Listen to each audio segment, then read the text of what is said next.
G'day Trent and Ali, it's just Kyle here from Adelaide Vehicle Centre. I'm just going to sit in that 2015 Pathfinder that we spoke about on the phone. Going to go through the features of it as best as I can and the condition of it.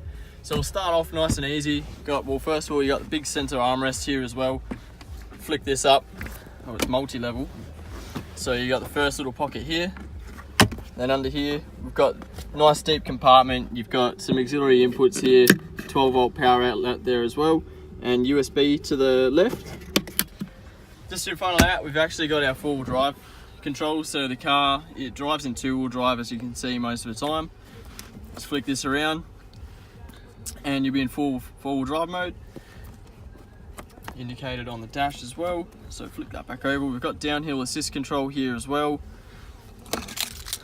Two keyless keys here. So you just keep these in your bag. Or in your pocket or something like that. There's a couple of buttons on the door handle. You press these as you're getting towards the car or you're leaving the car. It's going to unlock or lock the doors accordingly. Obviously, you've got the buttons on here as well. You got the start and stop button for the engine here. So really handy thing to have. And then you've got key in here as well if it does happen to go flat. You've got the automatic transmission. You flick it to reverse. You've got your reverse camera up on the screen here. Real nice, clear, easy to use, which is handy.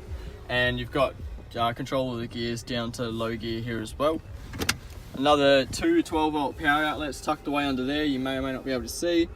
We've got dual zone climate control at the front, so you can do a different temperature on each side at the front. Comes up on the screen up the top here as well. What your temperature is on each side, fan speeds in the middle. It's pretty easy. And then, as I mentioned to Ali on the phone, you've got rear aircon as well, which we'll be able to see when we go to the back of the car. You've got your controls here for your head unit, so your volume and your tuning your stations and stuff like that. You still retain CD input, still got auxiliary input there as well. And then you've got Bluetooth over on the steering wheel as well, as so you can play music over Bluetooth or take calls while driving without taking your hands off the wheel, which is great. Only legal way to do it in South Australia. Keeps you safe and not in trouble with the police, which is good. Just above that, we've got a couple more controls for the screen as well. I'm not too familiar with the ins and outs of it. You've got a couple of different displays for like your fuel economy and all that sort of stuff as well. On the steering wheel, we've got volume controls. You got your answer and hang up buttons. We've also got controls for the little display in the middle of the cluster. So interesting little thing. Flick through here. You got a couple of different options. Active tire pressure and four-wheel drive like torque split. And a couple other things that are controlled by the steering wheel here as well. And then on the right hand side, we've got cruise control, nice and easy to use. So on and off, flick it up and down to set your speed. You got auto headlights on this one as well. Leave it on auto, that's going to turn on and off at night or daytime as they need to, which is handy as well. We've got a button down the right on the right here called tow mode. It's just going to disengage the diff so it doesn't ruin it while the car's getting towed, or if you're towing it behind it like a van or something like that. You got your auto power windows here, auto door locks. You got electric mirrors over here as well. So you got all those sort of creature comfort features in this one as well. Up on the sun visor, you've got a center sun visor as well on each side. This is great for when the sun's coming through in this little bit here. You don't realize how handy this is till you actually have it. Then obviously the all important sunglasses holder there as well. So gonna jump out. Gonna go around to the front of the car and pop the bonnet up and show you underneath there. As I'm doing that, I'll get Luke just to show you the condition of the seats and the carpet. There's no stains or tears as I mentioned to you on the phone, but we'll get a closer look at that for you.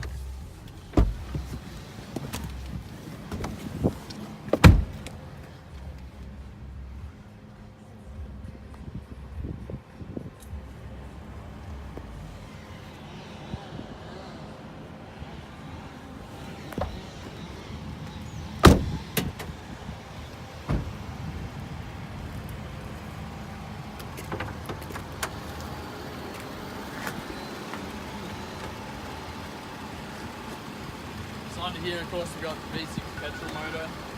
On the Nissan, we've got big bull bar on the front here with the light bar attached to it. Really great for doing those long drives at night. Lights up the whole world, makes it look like daytime out there. You got obviously your indicators and stuff on the front there as well. And then important thing with Adelaide Vehicle Centre is we structurally guarantee all our cars, so we guarantee they haven't been in an accident before where the structural integrity is affected. That's just an ABC thing here in South Australia. So just something to look for would be like bolt heads underneath the bonnet and on the guards. Obviously these ones are covered up, but any sign that's been tampered with, like tool marks or something on it, is a sign that the bonnet's been off or the guard might have been off, which could have been an accident or hail damage or something like that. So just something to look for.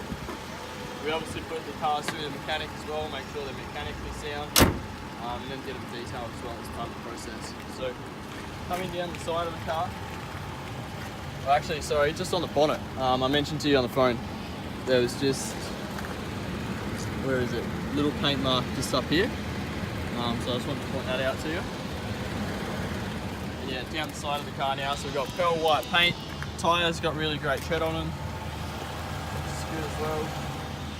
This would be the button on the door handle I was telling you about. That's the one you press as you're coming up to the car, and that's going to lock or unlock the door.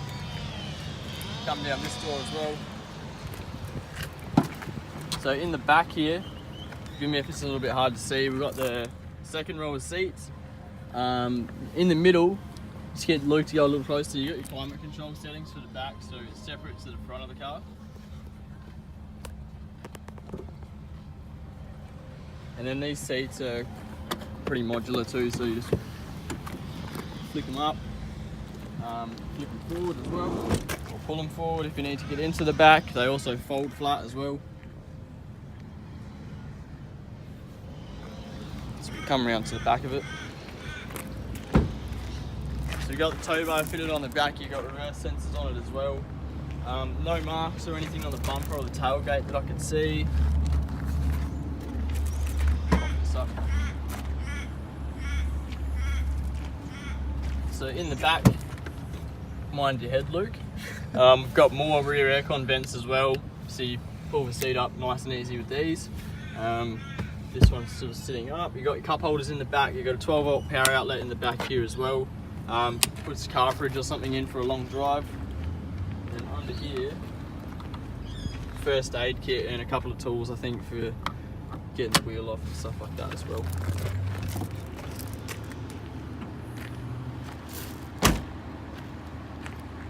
So coming down this side is where I noticed just a couple of little marks as well I told you about on the phone. So there was just a few here. What we're going to do, we'll actually get our touch-up guy to go around and just dab over these. Like I mentioned to you, we haven't had the car long enough for him to actually have come past and do that yet. And then down here as well. So just going to show you into the driver's interior. So you've got the electric driver's seat as well.